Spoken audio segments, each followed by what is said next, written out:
أعظم حب في حياتي هو الحب مش لحاجة واحدة.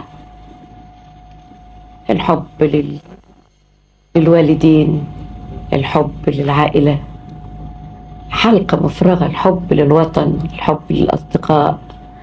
الحب مش لحاجة واحدة أبدا. آه الناس كلهم سمعوكي وانتي بتقولي وعزة نفسي منعاني، فهل الحب بيخضع لعزة النفس في رأيك؟ طبعا، إن ما كانش المحب عنده عزة نفس ما يتحبش.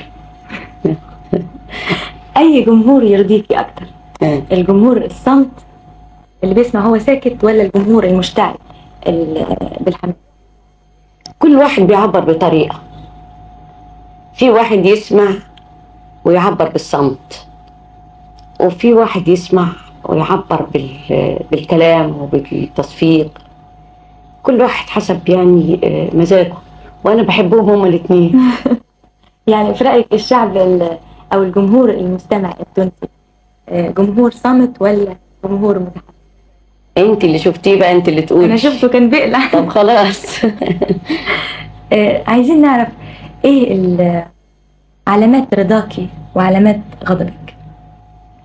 يعني ايه عاوزه تقولي ايه؟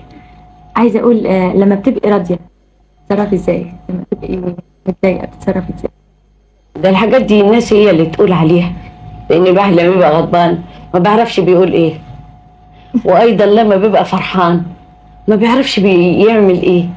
يعني هي عاطفه واحده، يعني الضحك والبكاء هي احاسيس واحده.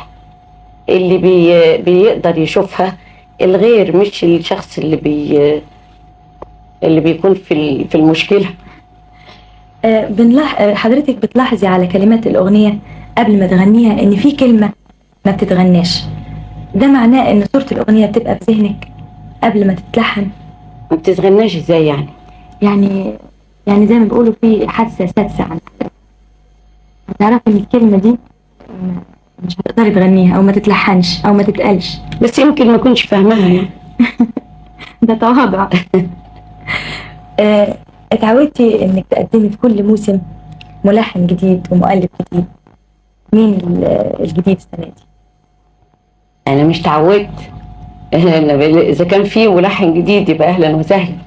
يعني مش انا بقدم المواهب هي اللي بتقدم نفسها.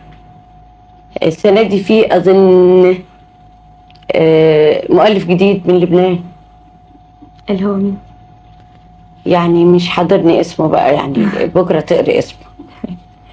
في وحدة بين الأغاني الفلكلورية اللي حضرتك سمعتيها في كل البلاد العربية اللي زرتيها وبين الأغاني الفلكلورية المصرية؟ ده في وحدة في كل حاجة، في العادات وفي التقاليد وفي الأكلات وفي كل حاجة. فالأغاني الشعبية بتاعت تونس والمغرب ولبنان والكويت والحتت دي كلها تقريبا واحد. وده يدلك على أن الشعوب العربية كلها مرتبطة بلغة وبعادات وبتقاليد واحدة فعلا، وفي المقدمة تقريبا الدين. عايزين نعيش معاكي يوم من الأيام اللي بتلتقي فيها بالجماهير. ايش معايا يعني؟ تيجي تقعدي في بيتي كده من أول غصب عني كده وتشوفي كل حاجة؟ الكلام ده بقى تسألي عنه إحسان. تقول لك بقى أنا بصحى إمتى وبفطر إمتى وباكل إمتى بس يعني.